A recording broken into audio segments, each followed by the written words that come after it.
আমি বললাম, আগে আমার দুটো ফল খেয়ে নাও। আমার স্বামী যাওয়ার পর থেকে এই ফল কেউ খায়নি, কেউ ধরে দেখেনি। তুমি আগে ফল দুটো খেয়ে নাও, তারপর আমি তোমার ব্যাগ থেকে প্রসাদ বের করব। আমি জানি অনেক প্রসাদ জমে আছে। সেসব প্রসাদ আমি চাই। রাতের আধারে আমি কিভাবে প্রসাদ খেলাম তা ভোলা যাবে না। আমি অনুষ্কা, ২৮ বছর বয়সী এক সুন্দরী নবযুবতী, বিবাহিতা। আমার স্বামী রক্তিম আর ৩ বছরের ছেলে অপুকে নিয়েই আমার সোনার সংসার। রক্তিম একটা প্রাইভেট ফার্মে উচ্চ পদেই চাকরি করে। আমার ৩ জনের ভালোই চলতে থাকা এই সুখের সংসারে হঠাৎ একদিন একটা ঝড় উঠল। না না, আমাদের দুজনের মধ্যে কোনো ঝগড়া বা মনমালিন্য হয়নি। আসলে ওই ঝড়টা এসেছিল কোনো এক প্রত্যন্তর গ্রামে রক্তিমের বদলি হয়ে যাওয়ার ফলে। প্রথমে আমি ব্যাপারটা শুনে ভয়ে কেঁপে উঠেছিলাম এবং আমার ছেলেকে নিয়ে তার সাথেই গ্রামে গিয়ে থাকতে চেয়েছিলাম। কিন্তু ওই প্রত্যন্তর গ্রামের পরিবেশে বাচ্চা নিয়ে থাকা মোটেই সম্ভব ছিল না। তাই চাকরি বাঁচানোর জন্য রক্তিমকে সেখানে একলাই চলে যেতে হয়েছিল। আমি বুঝতেই পারছিলাম না রক্তিমের সংজ্ঞা পেলে আমি থাকবই বা কিভাবে।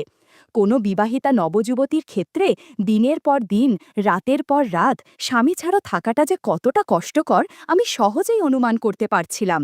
এবং এক রাত্রে আমি রক্তিমকে বলেই ফেলেছিলাম, রক্তিম, তুমি রাতের পর রাত আমার থেকে দূরে থাকলে আমি কিভাবে নিজেকে শান্ত রাখব বলতে পারো? ভাবতে পারো তোমার যন্ত্রণা পেলে আমার গাছের ফল সব শুকিয়ে যাবে। রক্তিম হেসে ইয়ার্কি করে বলেছিল, অনুষ্কা, তুমি অত চিন্তা করো না। আমি তোমার জন্য অন্য কোনো বিকল্প ব্যবস্থা করেই ফেলব, আর নিজের জন্যে ওই গ্রামেই কোনো বিকল্প বউ খুঁজে বের করব, যে আমাকে সময় দেবে। কথাটা ওই সময় হাসির ছলে বলে থাকলেও রক্তিম আমার জন্য বাস্তবেই নতুন এক বৈচিত্র্যময় ব্যবস্থা করেছিল, যেটা আমি প্রথমে ভাবতেও পারিনি। একদিন রক্তিম অফিস থেকে ফিরে আমায় বলল, অনুষ্কা, আমি কাজের সুবাদে অন্য শহরে বদলি হয়ে গেলে বাড়িতে তোমার আর অপুর একলা থাকা মোটেই সুরক্ষিত হবে না। তাছাড়া একলা থাকলে তুমি রাত বেড়াতে কোনো প্রয়োজন পড়লে কারো সাহায্য পাবে না। তাই আমি ভাবছি আমাদের বাড়িতে একটা পেইং গেস্ট রাখব, যাতে সে সুবিধা অসুবিধায় আমার অনুপস্থিতিতে তোমার পাশে দাঁড়াতে পারে। আজই আমার এখানের অফিসে নতুন এক কর্মচারী কাজে জয়েন করেছে। ছেলেটির মাত্র ২৩ বছর বয়স। সে খুবই মেধাবী এবং এখনও অবিবাহিতা। সে এখানে থাকার জন্য বাসস্থান খুঁজছে। আমি ভাবছি তাকেই আমার বাড়িতে পেইং গেস্ট রাখব। ছেলেটি বয়স হিসাবে আমাদের দুজনের চেয়েই ছোট, তাই সে পেইং গেস্ট থেকে আমার অনুপস্থিতিতে তোমার ছোট ভাই হিসাবেও যে কোনো দরকারে তোমার পাশে থাকতে পারবে। আমাদের বাড়ির সামনের দিকের ঘরটিতে, যার সাথে লাগোয়া টয়লেট আছে, ওই ছেলেটির থাকবার ব্যবস্থা করব। খাওয়া দাওয়ার সময় সে সামনের দরজা দিয়ে বেরিয়েই আমাদের ডাইনিংয়ের জায়গায় চলে আসবে, কারণ আমাদের প্রাইভেসির জন্য বাইরের ঘর এবং আমাদের শোবার ঘরের মাঝের দরজাটা বন্ধ রাখব। আমি প্রস্তাব মেনে নিয়েছিলাম। পরের দিন সন্ধ্যায় রক্তিম অফিস থেকে ফেরার সময় সেই ছেলেটিকে সাথে নিয়ে এলো। কি সুদর্শন চেহারা ছেলেটার, তেমনি সুন্দর তার চালচলন, ঠিক যেন সাক্ষাৎ কোনো হিন্দি সিনেমার নায়ক।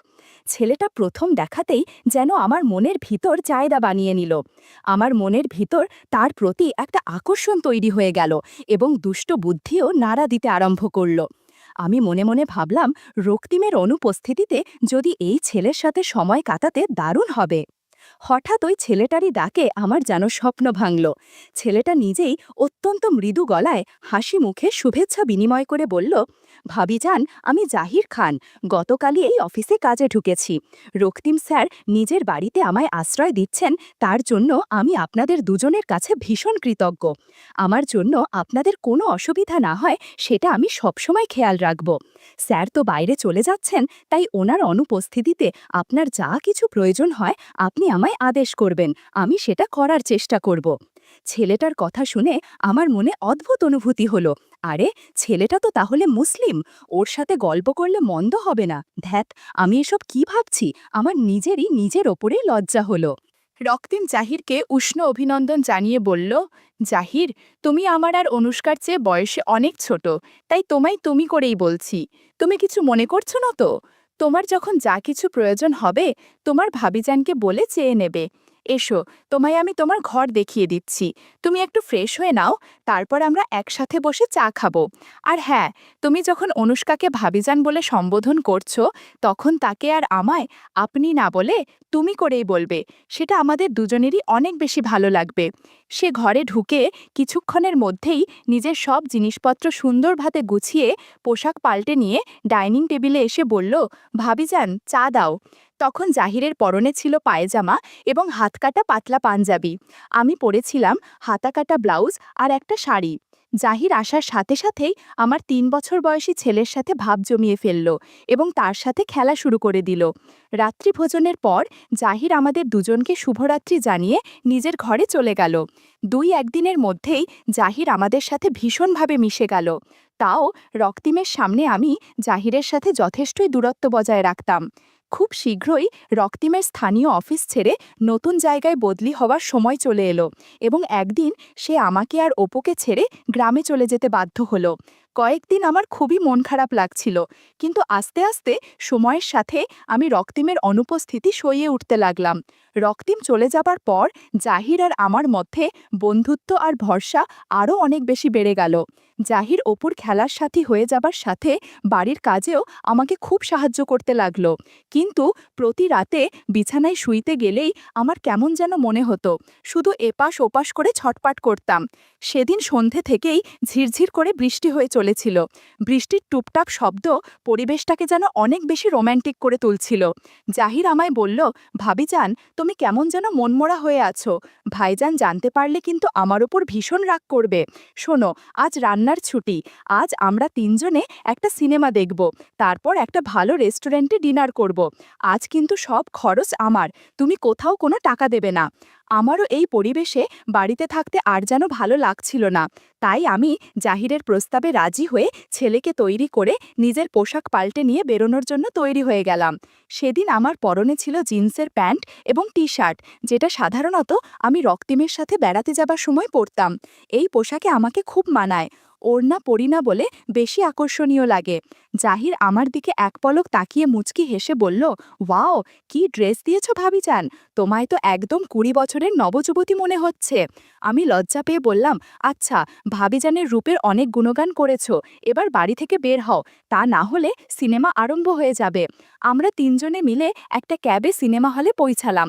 তখনও বেশ ঝিরঝির করে বৃষ্টি পড়ছিল। সিনেমা হলে আমি এবং জাহির পাশাপাশি বসলাম এবং আমার অন্য পাশে অপু বসেছিল। সিনেমা শুরু হবার পর হল পুরো অন্ধকার ছিল। এ সময় জহিরের হাতের সাথে আমার হাতের স্পর্শ লাগছিল। বারবার মনে হচ্ছিল জহিরকে কাছে টেনে নেই, কিন্তু ভদ্রতার খাতিরে তা বলতে পারছিলাম না। সিনেমার শেষে আমরা 3জনে একটা দামি রেস্টুরেন্টে ডিনার সারলাম। জাহির আমার প্লেটে এতটাই খাবার তুলে দিয়েছিল যে আমি শেষ করতেই পারছিলাম না।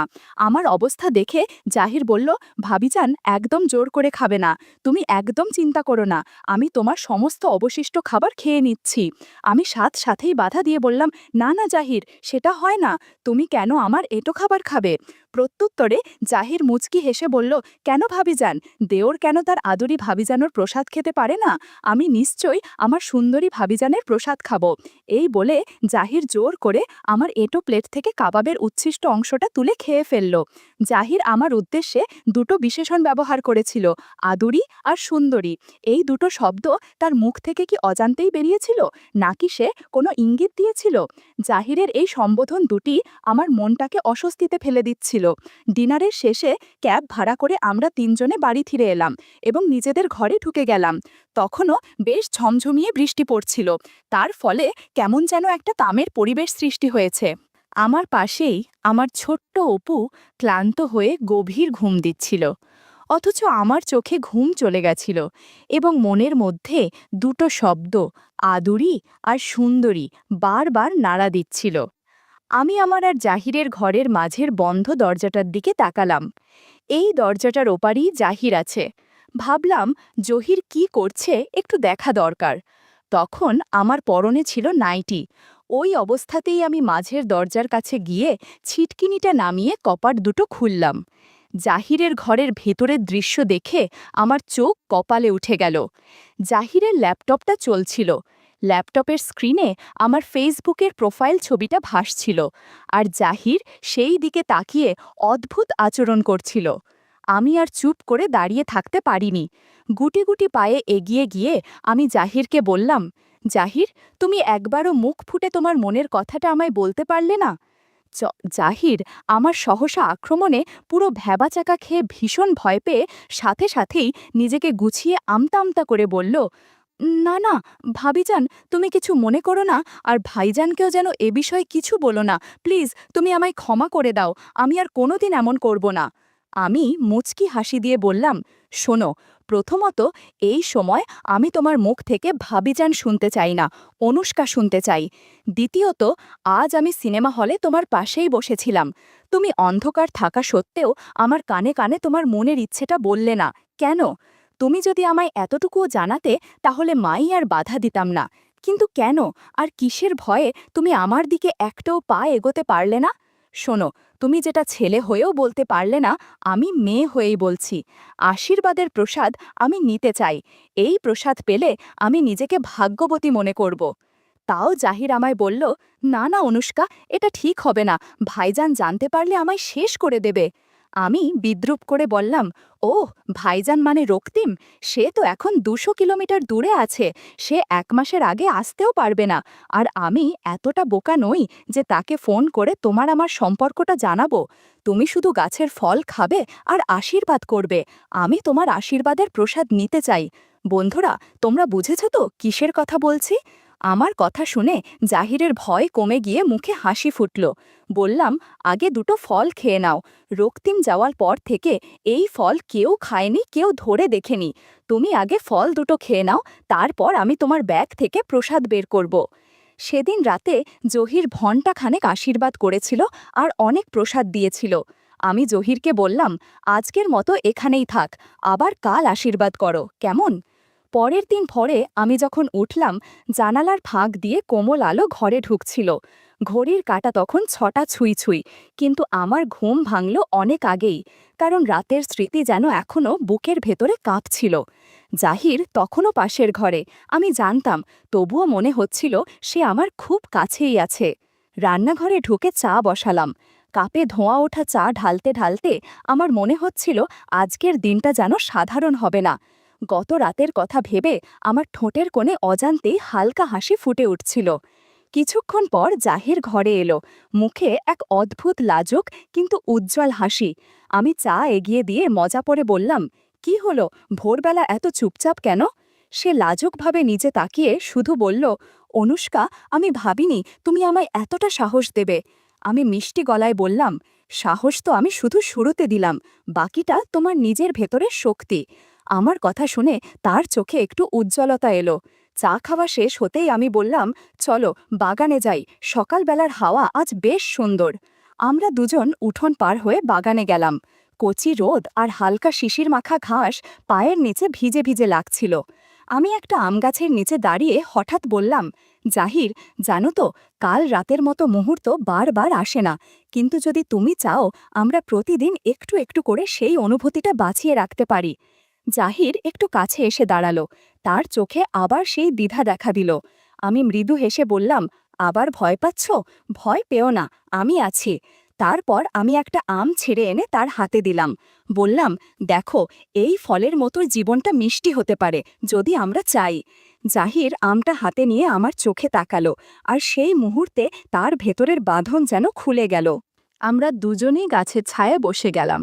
হাওয়া বইছিল, চারপাশে শুধু পাখির ডাক আর আমাদের দুজনের নিঃশ্বাসের শব্দ। আমি তার কাঁধে মাথা রাখলাম, সে ধীরে ধীরে আমার হাতটা ধরল। সেই স্পর্শে আমার বুকের ভেতর কেমন করে উঠল একটা মিষ্টি নরম কাঁপুনি। আমি ফিসফিস করে বললাম, জাহির, গতরাতে তুমি আমায় যে আশীর্বাদ দিলে সেটা শুধু শুরু। আমি চাই প্রতিদিন তুমি নতুন করে আমায় সেই প্রসাদ দাও। এতে আমিও ভাগ্যবতী হব, তুমিও শান্তি পাবে। জাহির কোনো উত্তর দিল না, শুধু আমার হাত শক্ত করে ধরে রাখল।